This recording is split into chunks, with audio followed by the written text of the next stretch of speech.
जो आयोजन ग्रामीण अंचल में इतने बड़े स्तर पे पहली मर्तबा हुआ है, उसके लिए मैं आयोजकों को बहुत बहुत बधाई देता हूं कि बहुत ही वेल मैनेज तरीके से उन्होंने पूरे ज़िले में आयोजन करवाए। और हमारे ज़िले के नौजवानों ने बहुत ही अपनी प्रतिभा को दर्शाने का काम वहाँ पे किया। जिन खिलाड़ियों ने इस खेल में रुचि ली उनको भी मुबारकबाद और बधाई। जिन खेल प्रेमी साथियों ने इन आयोजनों में पहुंच कर के उनके उत्साहवर्धन किया और जिस तरीके से देश के नामी खिलाड़ी वहाँ पे गौतम गंभीर, ईशांत शर्मा जैसे लोग पहुँचे, जो कलाकार देश भर के वहाँ पे आए, उन्होंने उनका उत्साहवर्धन किया, उनका भी बहुत बहुत आभार। कार्तिक शर्मा जी राज्यसभा सांसद वहाँ पे पहुँचे, उन्होंने भी उत्साहवर्धन किया। इस सर्दी के मौसम में बहुत बड़ी संख्या में लोगों ने वहाँ पहुँच कर के उनका उत्साहवर्धन किया, ये बहुत बड़ी बात है। और सबसे बड़ी बात यह है कि युवाओं में एक नया संदेश गया है कि वो नशा से दूर रहें और खेल के साथ जुड़ें। और आयोजकों का भी इससे हौसला बढ़ा है, उन्होंने भी आगे कबड्डी के खेल करवाने का निर्णय किया है। तो निरंतर ये काम पूरे प्रदेश में हमारा जारी रहेगा। ये नशा मुक्ति के खिलाफ एक अभियान है।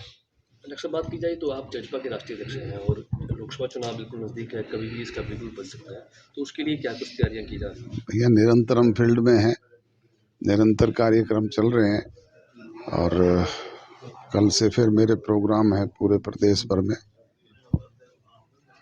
तो अब तक कितनी आप जिले को कवर कर चुके हैं लोकसभा के लिहाज से? 7 संसदीय क्षेत्रों में हमने बड़ी रैलियां की है। उसके अलावा ग्रामीण स्तर पे भी हमारा जनसंपर्क अभियान जारी है।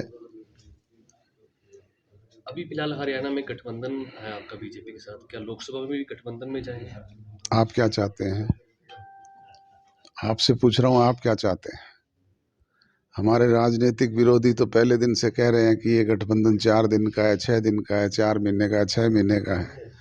4.25 साल गुजर गए, बहुत बढ़िया चल रहा है। प्रदेश प्रगति और विकास की दृष्टि से आगे बढ़ रहा है और निरंतर ये चलता रहेगा। कुछ अपनी चर्चा की कि 10 जो सीटें हैं हरियाणा की, चुनाव घोषित होने के बाद ये निर्णय होते हैं। आप चुनाव घोषित कराओ, हम दोनों राजनीतिक दल बैठ करके फैसला ले लेंगे। आप चुनाव लड़ेंगे? अगर कानूनी कोई अड़चन नहीं आई तो जरूर लड़ूंगा। कोई विचार किया आपने, आप कहाँ से लड़ेंगे? मैंने कहा ना कि अगर कानूनी अड़चन नहीं आई तो मैं अपने पुराने संसदीय क्षेत्र महेंद्रगढ़ भिवानी से लड़ूंगा। दुष्यंत जी जब डिप्टी सीएम है हरियाणा के, क्या वो भी लोकसभा चुनाव लड़ेंगे? ये निर्णय चुनाव घोषित होने के बाद पार्टी करेगी कि किसको कहाँ से लड़ाना है। 22 जनवरी को अयोध्या में प्राण प्रतिष्ठा होगी, तो जेजेपी की क्या कुछ तैयारियां हैं उसको लेकर?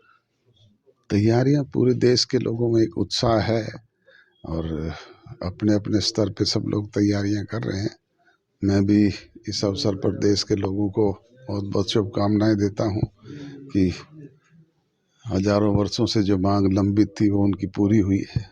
चौधरी वीरेंद्र सिंह हैं या उनके बेटे हैं हिसार से सांसद विजेंद्र सिंह, वो लगातार बयान दे रहे हैं कि बीजेपी के साथ जेजेपी का गठबंधन टूटना चाहिए, अगर नहीं टूटेगा तो वो पार्टी छोड़ देंगे। तो तारीख पे तारीख दे रहे हैं दोनों बाप बेटा, ये फैसला तो उन्होंने करना है, हमने थोड़ा ही करना है। मैं तो अनेक बार पूछ चुका, कह चुका भी चौधरी वीरेंद्र सिंह की हैसियत क्या है उनकी पार्टी में।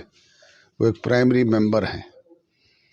ये निर्णय पार्टी का संसदीय बोर्ड करता है, पार्टी का हाईकमान तय करता है। जो वीरेंद्र सिंह किस हैसियत से अनाउंसमेंट कर रहे हैं वो तो पता नहीं किस किस मंच पे जाके खड़े होके कहते हैं।